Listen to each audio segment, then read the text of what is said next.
Morning. So just put red 3 on Booger.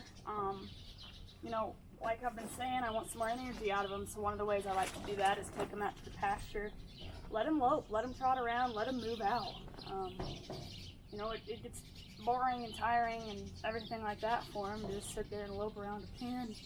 You know, usually if you take him out to the open, they want to run. So I'll take him out to, you know, whether you take them to the arena if you're not comfortable with that or you don't have the land or whatever, or out to the pasture. I like to do a big open pasture with not fences and stuff that they'll run into, which normally they're not just going to run into a fence. You can chip their head if they try and get anywhere weird. But that's kind of what I did on him today. I just loped him around and was rubbing all over him, swinging my rope around. You know, I gave him his head. Let him move. You know, I didn't work too much on softening him today, just letting him move. He actually went to go get a drink out of the creek, and I let him walk in there, and that was really good for him. I think when you get out and let him see different pieces of land and stuff, it usually keeps them a lot calmer. You know, a lot of horses, if you know you don't take them out to the pasture for over 30 days, they get out there and they're whoa, they freak out about it. Like I'm saying, I think if you do things correctly, the more you introduce them to in the very start, the more they're going to be okay with, you know, that kind of stuff all the time. Like, you know, like the pasture or water or anything, you know, or the rope when I put the first few rides on them. Introduce it to them right off the bat, get their squeaky spots right off the bat. In the future, it's not going to be such a big deal to them. They kind of know what to expect. This is one reason that I like to, you know, start colts rather than fix horses.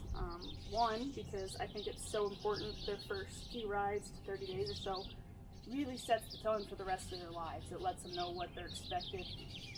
And, you know, if you do it right, it makes them willing, it makes them trusting. You know, you build their confidence, and they're going to work a lot harder for you when they, you know, they don't hate their job. They don't hate you.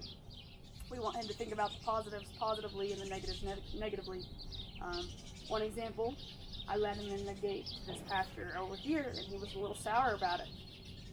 So one way to fix that is I, you know, worked him a little harder over by that gate and let him rest at the other end of the pasture. He thinks about, you know, if he thinks about being gate sour, you know, there's a negative there over by the gate, and there's a positive where I want him to be.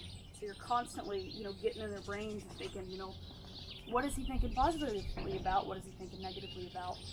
There's a million different things you're trying to think about while you're riding a colt. There's a million different things coming from all different directions. You know, you're having to think about timing and pressure and release and a million things.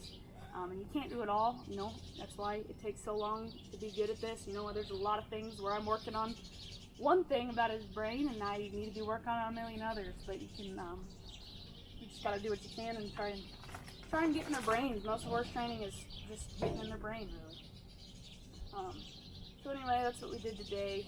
It should help to get him moving a little better when we do get in a pen.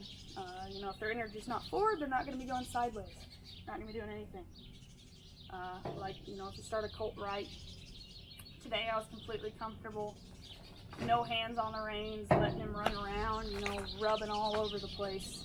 Riding him like a wild banshee. I was actually on my phone for a little bit of it, doing some stuff, and I was not worried at all about what he was going to be like. So he's being a little pushy right now. I can do that. See, I'm a little distracted. He should be focusing on something that he's learning from.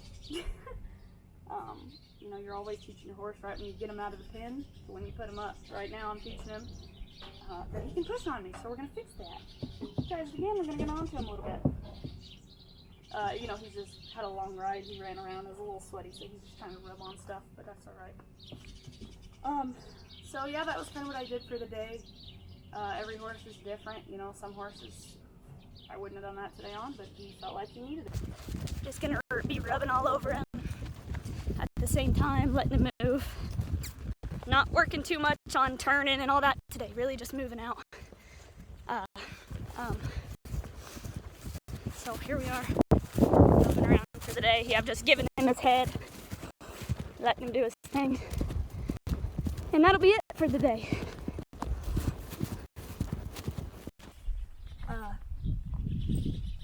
Anyway, before I put him up, one more thing I like to do with my horses is start to keep them dropping at their pole.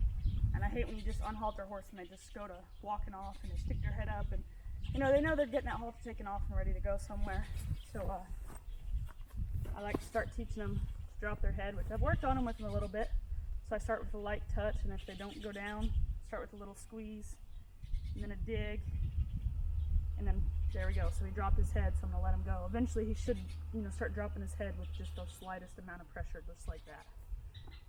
So I do that, and then I ask him to come in here, and I make them flex and drop their head when I go to take their halter off. Every time I'm putting them out into the pasture. Drop, reward him. Ask, there we go, he dropped, and even if it's the slightest amount, we're gonna give it to him. One more time. There, he's real soft right there. Gonna make him be patient about it, and take that halter off. Grab on him, don't let him just walk away. You want to walk away before it's his idea. Just because the halter's off doesn't mean he's loose. There we go. Walk away.